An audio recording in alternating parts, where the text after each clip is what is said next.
Pinabike ko yan dati, pataas yan, nakakahingal yan. Eto may nagbabike. Ganito ako dati, nung panahon nagbabike pa ako. Pataas yung part ko nun. Gusto nyo lang mamadali.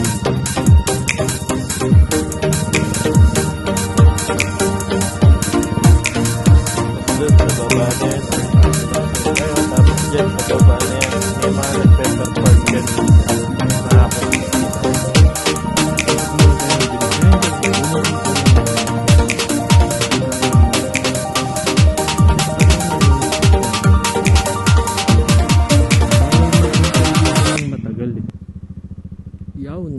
Night ride tayo ngayon. Mapapansin nyo, iba na nga pala yung setup ng motor ko. May mga nakakabit na rin na extra lights, mini driving light, saka water gun. Kasi ginawa na siyang panturing. Makikita nyo meron na akong visor. Kasi pag nag long ride, masuko yung may visor. Kasi wind drag, di ba? Hindi rekta sa dibdib mo. Eto medyo nade-deflect niya ang tapon na ng hangin niya is papunta na sa ulo ko. Kaya ganon, di na ganong bugbog. Low fuel na pala ako. Makapagpagas muna dyan bago pumasok ng expressway. Yan, pakita ko na rin sa inyo kung ano yung mga kitinad ko dito, kung ano yung mga pinagkakabit ko. May bala kasi kami mag North Loop. Kaya ayun, medyo kinompleto muna sa mga kailangan,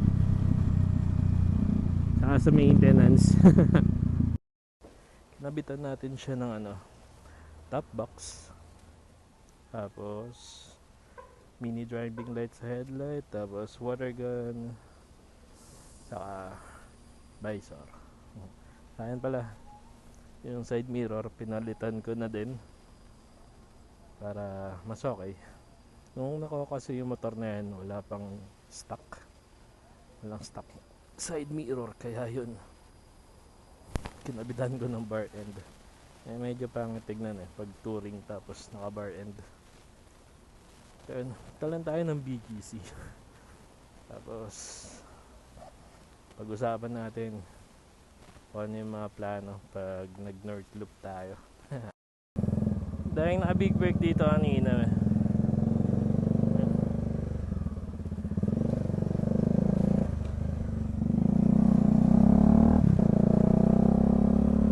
tayo sa dulo. Dulo tayo, di tayo binabasa lagi dito sa gitna. So yun, mga simpleng bagay lang naman yung mga pinagkakabit ko dito, kung ano lang naman yung mga kailangan. So sana basahin tayo. Lagi kasi hindi binabasa dito. Saan ba yung camera? Tayo natin bumaba para sure. Niloadan ko naman to kanina. So nasan yung camera? Di na naman ako binasa. Ayun, binasa. Late lang.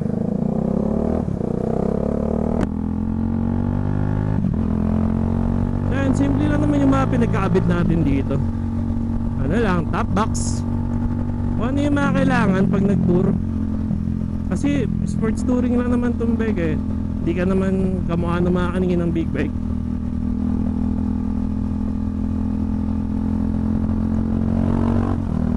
So ngayon, enjoy natin kung ano yung meron tayo. Simulan na natin dito sa maliit na to. Mukha siyang quad lock. Actually, replica siya ng quad lock. May damper. Meron ako yung Motowolf. Kasi mabibrate kasi ang Dominar Kaya pag yung Motowolf pang nilagay ko, nanginginig yung cellphone ko. So, kawawa naman yung iPhone. Camera na nga lang habol natin sa iPhone, di ba? Sisira pa. So yun, bumili ko na itong may damper. Na-testing ko na siya. Hindi siya nanginginig. Stable lang siya. So yun, share ko lang. Tapos ito pala, visor.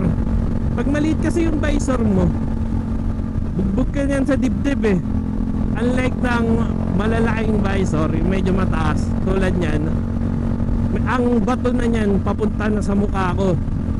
yung hangin. Kaya yung pag yumuko lang ako ng konting ganyan, nawawala yung hangin. Kumbaga, wind drag. Diba? Ano, less na bugbog ka sa long drive. Tapos eto, side mirror, pinalitan ko na siya ng mukhang stock. Kasi ang mahal ng stock eh. Yung pinagkuhanan ko ng motor na to, di ako binigyan ng side mirror. Hindi ko alam bakit. So yun, mukha naman siyang stock. Okay siya. Malinaw yung likod, kita ko ng buo. Kaya goods na siya. Top box sa likod, ano lang siya, H&J. Di ko lang nilagay sticker. Di ko maalala na mamahalin na top box eh, kasi minsan lang naman siya gagamitin. Tulad ngayon, susundo ako sa BGC. Kaya ayun, wala ako ng top box para yung gamit niya may paglagyan. Tapos yung helmet, sa yung mamaya papakita ko sa inyo.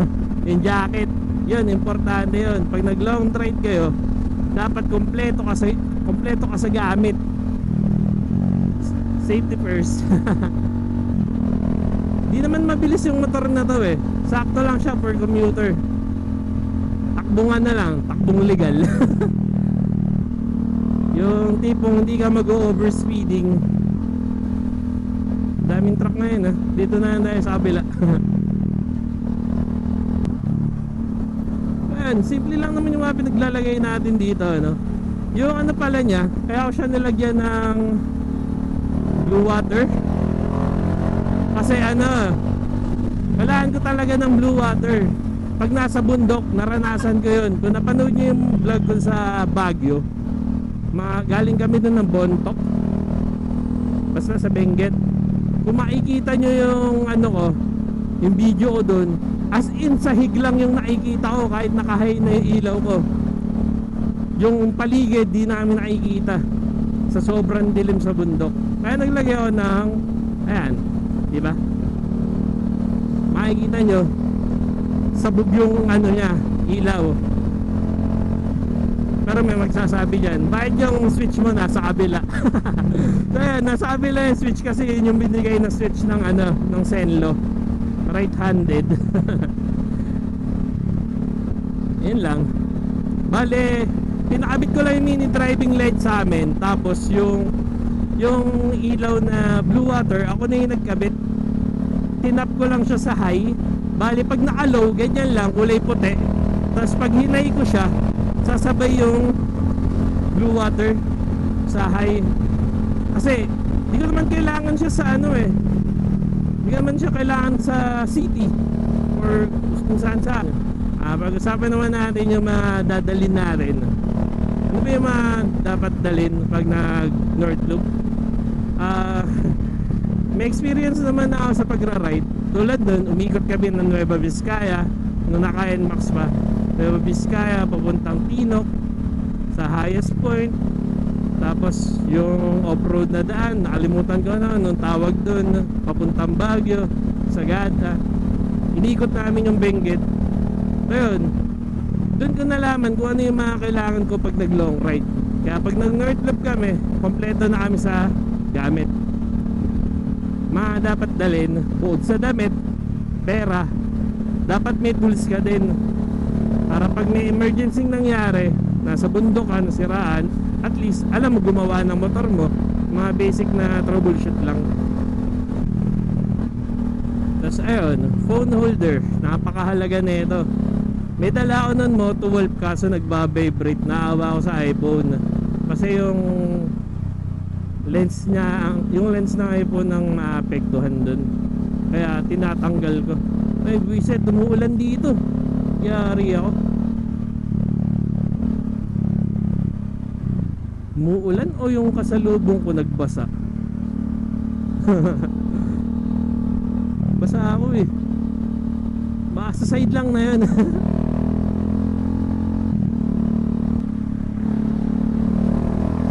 Ayun, balik tayo sa usapan. Ano yung mga kailangan? Yun, phone holder. Tapos ayun, kailangan mo na extra light, lalo pag nasa bundok ka na, mga lugar na napakadilim. Tapos yun, magdala na rin kayo ng extra tubig kasi kung maselan yung tiyan nyo sa mga tubig sa bundok, wala kasi kayong mabibilan ng inumin pag nasa bundok na kayo. Kung may problema sa kabila, lipat tayo.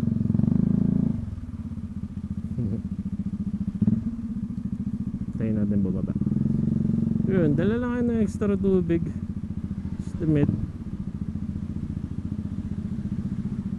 Basahin mo ako. Ayaw.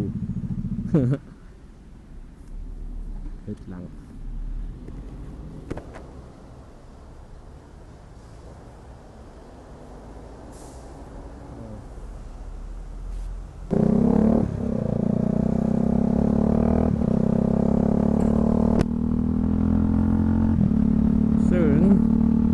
Pa mga kailangan bukod sa top box pala, dapat may dala kayong extra bag. Napakahalaga ng extra bag na yan. Hay tayo kasi gabi na, tapos napaka traffic, lalo na ganyan traffic. Magdadala kayo ng extra bag kasi pag may gusto kayong bilhin, alam yun, may gusto kayong bilhin sa Baguio pero di nyo mauwi kasi yung top box nyo punong-puno.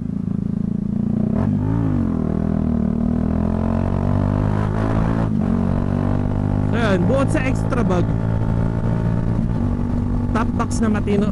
So yun, etong top box na to, H&J, ano lang siya, mumurahin lang, 1.5. Tapos yun, kamukha siya ng mga alloy top box pero hard plastic siya. Saka pinili ko talaga yung hard plastic kasi yun nga, kailangan ko talaga ng hard plastic kasi need ko ng magaan. Pag nag-alloy top box ako, box pa lang mabigat na.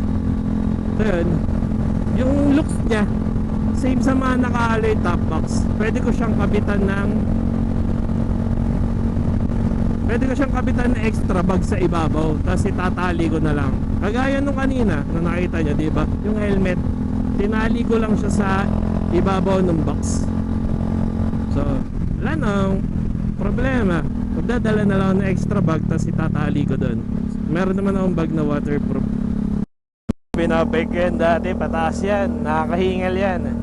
At may nagbabike. Ganito ako dati nung panahon nagbabike pa ako.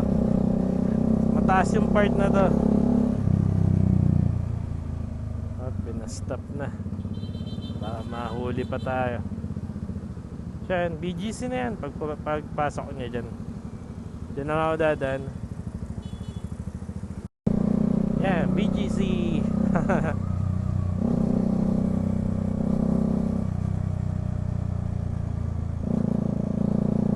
Hinto pala tayo dyan saglit sa gilid, no? Try natin to para mapakita ko lang sa inyo kung okay ba siya kahit di siya original. Replica lang kasi to. Natin cellphone ko. Gusto ko lang pakita sa inyo kung okay bang gamitin tong phone holder. So yan, gusto ko lang ay basa sa pawis. Gusto ko kasi pahiga eh. Try lang natin. Yan. So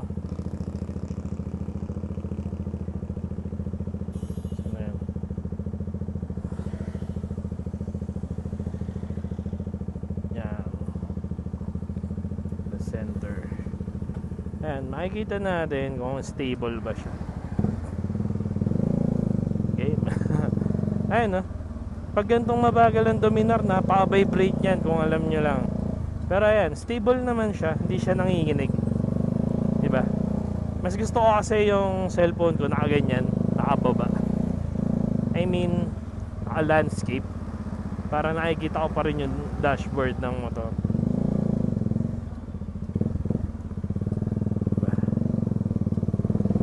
Ayun na, nagbabibrate yung manabela ko. Pero yung cellphone hindi, stable pa rin naman. So mali yata ako ng desisyon. Dapat yata di na ako dumaan dito, dahil nag C5 na lang ako. Madami nga palang stoplight dito. Nice. Kahit replica lang siya ng quad lock, maganda pa rin yung ano niya, gamit niya. Unlike sa Motoworld, alam niyo yun, yung pinipihit para sa price pala niya, same lang siya din siya sa Motoworld po. Mas mahal pa yung Motoworld. Motoworld 400 yata or 300 plus. Ito 300 lang. Ayan. Kahit sa high speed na try ko na rin siya, okay din yung phone holder na to. Ayan, ganyang low gear, first gear, napaka-vibrate ng motor na to. Pero tingnan mo, di naman siya nagba-vibrate. Kaya okay din yung motor na to. Kabisado ko naman dito eh. Gusto ko lang talaga mag phone holder para ipakita sa inyo. 14 minutes to arrive daw pag sinunod ko yung C5. Pero ayaw mag C5. Tayo na natin, sayang battery.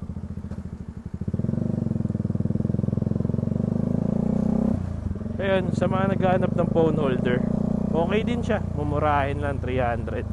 Pero safe yung cellphone niya kasi hindi nagba-vibrate. Lapit na tayo, McKinley na. Diyan din pala ako nagtatrabaho. Parehas lang kami ng company, kaso work from home kasi ko eh. Tapos sila work from home din, pero pinag-on-site sila ngayon. Ayun na, McKinley Hill. Lapit na tayo. Doon lang naman yung company namin sa tapat ng Venice. Yung mall dyan.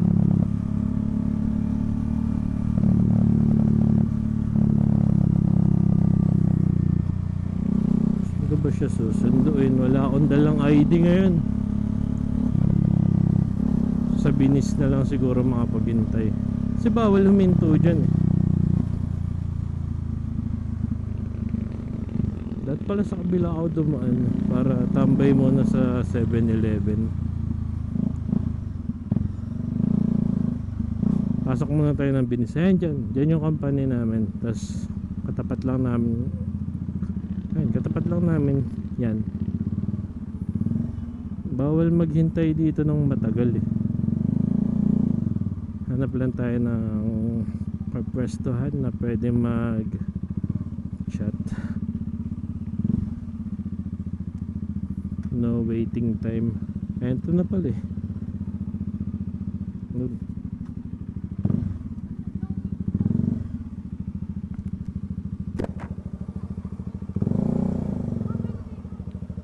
Ha? Yung riding jacket niya. Ano yan, galing ng Motoworld. Tapos nag-testing kami sa Motoworld, tapos in-order namin sa Shopee ng Motoworld kasi may discount na 1,000, tapos nag-sale pa siya ng another 1,000. Bali 2,000 plus yun na discount namin sa kanya. LS2, ano model niyan? Garda ba yan? Garda Air na LS2. Tapos yun, half face lang siya ngayon kasi yung helmet niya nasa Batangas. Pero matinong helmet naman to, empty helmet. Mainit, sakto lang.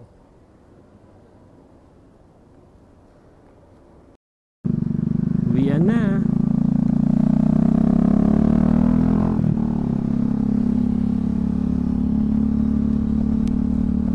So yun, pauwi na kami. Nakakain na. Pag uwi nito sa bahay, gutom na uli. Fast food lang kasi.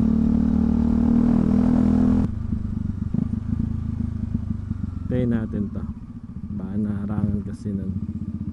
So try natin. Basa naman siguro. Ayun yung camera. Den. Ayun, pumicture. Wakas, binasa. So yun, paano ba? Uwian na. Sana hindi traffic dito, alas 12 na. Ayun, traffic. Pero gumagalaw naman. So yun, paano? Hanggang dito na. Sana may natutunan ngayon. kung ano yung mga kailangan pag nag long ride. Simple lang naman yung mga kailangan, basta unahin nyo lagi yung safety nyo. Panoorin nyo yung North Loop namin. Ito naglata. Sige, bye bye.